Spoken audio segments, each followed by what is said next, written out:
నమస్తే. గిరిజన బాలికల మృతి గురించి, మరణాల గురించి కీలకమైన అప్డేట్స్ ఉన్నాయి. ఏంటంటే గౌరవ ఆరోగ్య శాఖ మంత్రి గారు గౌరవ సత్యకుమార్ యాదవ్ గారు ఆయన వైజాగ్ కేజీహెచ్కి వెళ్ళి చికిత్స పొందుతున్న ట్రీట్మెంట్ తీసుకున్న ట్రైబల్ గర్ల్స్ తోటి మాట్లాడారు. ఆయన పోస్ట్ కూడా ట్వీట్ కూడా చేశారు ఎక్స్ ప్లాట్ఫామ్ మీద. విశాఖపట్నంలోని కింగ్ జార్జ్ హాస్పిటల్లో చికిత్స పొందుతున్న కురుపాం గిరిజన గురుకుల పాఠశాల విద్యార్థులను పరామర్శించాను. అస్వస్థకు గురైన విద్యార్థినులు వారి తల్లిదండ్రులతో మాట్లాడి ఆరోగ్య పరిస్థితి గురించి తెలుసుకున్నాను. పిల్లలందరూ క్షేమంగా ఉన్నారు. ఈరోజు 13 మంది విద్యార్థుల్ని, రేపు ఎల్లుండి మిగిలిన వారిని డిశ్చార్జ్ చేసి క్షేమంగా ఇంటికి చేరుస్తాము. అది నిన్న ఆయన పోస్ట్ పెట్టారు. వెల్కమింగ్. ఆరోగ్య శాఖ మంత్రి గారు చాలా పద్ధతిగా ఆయన ఈ విషయంలో శ్రద్ధ తీసుకొని వైజాగ్ కేజీఎస్ దాకా వెళ్ళారు. But in contrast to that అక్కడ కురుపాంలో పరిస్థితి ఏంటనేది ఈనాడు పత్రికలోనే ఒక స్టోరీ వచ్చింది.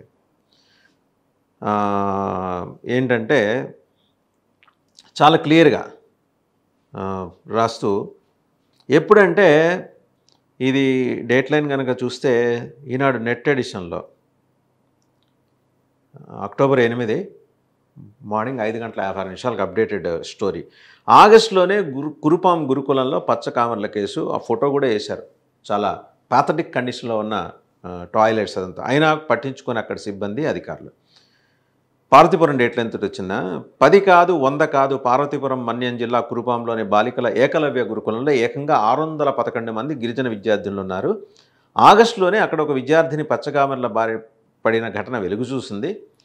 మరికొందరి కళ్ళు పచ్చగా మారినాయి. వారికి కూడా కామర్ల వ్యాధిగా అనుమానించి చికిత్స చేశారు. ఈ విషయం అక్కడ కింది స్థాయి సిబ్బంది నుంచి జిల్లా అధికారుల వరకు తెలుసు. అయినా ఎవరూ పట్టించుకోలేదు. ఇదండి స్టేట్ ఆఫ్ అఫైర్స్.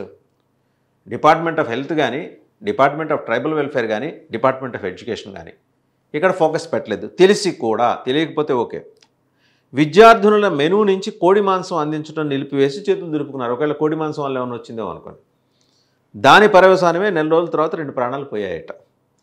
సరే, ఇంతకీ ఏంటి? దీన్ని హెపటైటిస్ ఏ సోకినట్టు అక్కడ లోకల్ డాక్టర్స్ ప్రైమరీగా నిర్ధారించారట. ఇది ప్రమాదకరమైనది కాదని చెబుతున్నారు.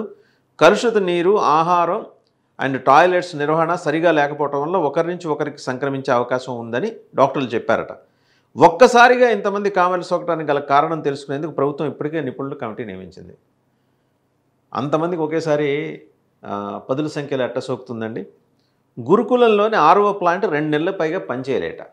ఏం చేస్తున్నారండి మరి? 2 నెలల నుంచి పనిచేయకపోతే 6వ ప్లాంట్ లాస్ట్ గవర్నమెంట్లో పెట్టించారు. పనిచేయకపోతే ఇమీడియట్గా యాక్షన్ తీసుకోవాలి. అంటే గిరిజనుల పిల్లలంటే మనకు లెక్కలేదా? ఇదేనా? అండ్ ఇంకోటి, కనీసం దాని మరమ్మతు చేయించే ప్రయత్నమే చేయలేదు. పట్టించుకోకపోతే పట్టించుకోపోయారు. కొత్తది తీసుకురాకపోతే రిపేర్ చేయించే ప్రయత్నం. అక్కడున్న ట్యాంకుని బోర్ నీటితో నింపారట. వాటినే ఈ పిల్లలు, ట్రైబల్ గర్ల్స్ తాగేవాళ్ళు. చివరికి విద్యార్థులను ఆసుపత్రి పాలయ్యే పరిస్థితి వచ్చాక హడావుడిగా కొత్త ప్లాంట్ అమర్చారట. అండ్ ఈ వాష్రూమ్స్ కూడా విద్యార్థులకు సరిపడా లేవు. 32 ఉన్నాయి. 2 నెలల క్రితం ప్రభుత్వం కొత్తగా మరి 611 మంది పిల్లలు ఉన్న చోట 32 వాష్రూమ్స్, 40 వాష్రూమ్స్ కొత్తగా మంజూరు చేసింది. వాటి నిర్మాణం చివరి దశకు చేరుకుందట. గురుకులంలోని ఆహారం నిల్వ ఉంచే గది, మంచినీటి ట్యాంక్ ఉండే చోట్ల ఎలుకలు ఎక్కువగా సంచరిస్తున్నాయి. అండ్ డ్రింకింగ్ వాటర్ ట్యాంకులో పడి మరణించిన ఎలుక వల్ల ఇలాంటి ప్రమాదకర పరిస్థితి తలెత్తిందా అనే అనుమానాలు ఉన్నాయి. ఏ విషయమైనా విచారణలో తేలాల్సిందని. సరే, ఇది ఒక పార్ట్. రెండో పార్ట్కి వచ్చేప్పటికి ఏంటంటే, ఆ ట్రైబల్స్ గర్ల్స్ స్కూల్లో, ఏకలవ్య గురుకులంలో వీళ్ళకి డ్రింకింగ్ వాటర్ సరఫరా కోసం 3 బోర్లు వేశారట. తరగతి గదిలో వద్ద ఉన్న వీటి నుంచి డార్మెటరీకి, వంటశాలకు నీరు చేర్చడానికి అండర్గ్రౌండ్ పైప్ లైన్ వేశారు. ఈ పైప్ లైన్ పగలటంతో నీరు కలుషితమైందా అనే అనుమానాలు ఉన్నాయి. ఇంకా ఏం చెప్తోంది? విద్యార్థులను వినియోగించే వాడుక నీరు కూడా గురుకులం ఆవరణలోనే పారుతోంది. డ్రింకింగ్ వాటర్కి లేచేసిన పైప్ లైను అక్కడే. అండ్ వీళ్ళు వాడుకునే నీళ్లు, అంటే ఇతరత్ర అవసరాల కోసం వాడుకునే నీళ్ళన్నీ అదే కాంపౌండ్లో, ప్రాంగణంలో. మైదానం అంతా ఊట నీరు ఊరుతోందిట. సో పారిశుద్ధ్య నిర్వహణ అధ్వానంగా ఉంది. 611 మంది విద్యార్థులకు తరగతుల నిర్వహణ, నిద్రించడం అంతా ఒకే చోట. దీంతో పిల్లల్లో ఒకరి నుంచి ఒకరికి ఈ వ్యాధి సంక్రమించే పరిస్థితి తలెత్తింది. మరోవైపు నిర్మాణంలో ఉన్న అసంపూర్తి భవనాలు వెక్కిరిస్తున్నాయి.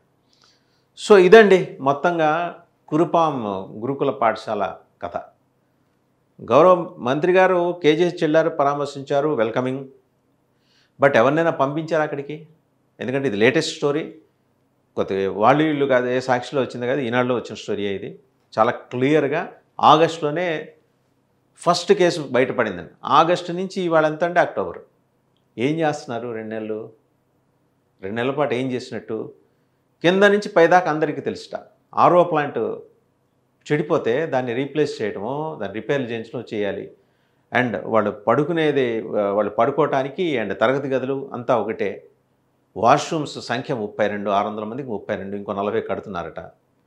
వేసిన వాటర్ కేబుల్ బోర్స్ నుంచి ట్యాంక్కి వెళ్ళే వాటర్ పైపు గ్రౌండ్లో భూగర్భంలో వేయటం వల్ల అదేమన్నా పగిలింది, లీక్ అయిందా? ఎలుకలు దాంట్లో వాటర్ ట్యాంక్లో పడి చచ్చిపోవటం వల్ల ఫస్ట్ కేసు రిపోర్ట్ అయిందని ఒక అనుమానం. దీని మీద ఎందుకు మాట్లాడట్లేదు గవర్నమెంట్? అంటే ఇంత అధ్వానంగా ఉందా? ఇదివరకు ఏ ఉద్దేశంతో నాడు నేడు పథకం కింద స్కూల్స్ని అప్డేట్ చేయటం, అప్గ్రేడ్ చేయటం, మంచి సౌకర్యాలు ఏర్పాటు చేయటం అనేది గత ప్రభుత్వంలో జరిగితే, మరి అల్టిమేట్గా ఒక బ్రహ్మాండమైన వ్యవస్థ, విద్యా వ్యవస్థను తీసుకొస్తాం. అండ్ ఆరోగ్యం, చదువు, అలాగే మంచి ఎడ్యుకేషన్, ఇవన్నీ ఇస్తామని చెప్పిన తర్వాత కళ్ళ ముందు 2 నెలల నుంచి జరుగుతుంటే ఎవరు పట్టించుకోరా? ఇంత నిర్లక్ష్యమా? ఇది కూడా ఏంటంటే బయటపడిన తర్వాత కేజీహెచ్కి వెళ్ళి పరామర్శించారు. ఆ ఊళ్ళో వెళ్ళి ఏమన్నా పరిస్థితులు ఏమన్నా సమీక్షించారా?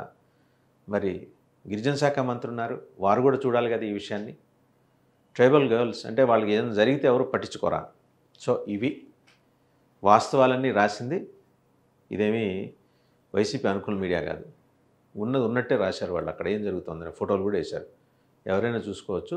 దీని మీదనే ఎప్పుడైనా రెస్పాండ్ అయ్యి పిల్లలందరినీ సేఫ్ జోన్లో ఉంచితే కొన్నాళ్ళ పాటు అట్లీస్ట్ ఆ మొత్తం స్కూలు రిపేర్లు అవన్నీ పూర్తయ్యే వరకు వాళ్ళకి భవిష్యత్తు ఇబ్బంది లేకుండా ఉంటుంది.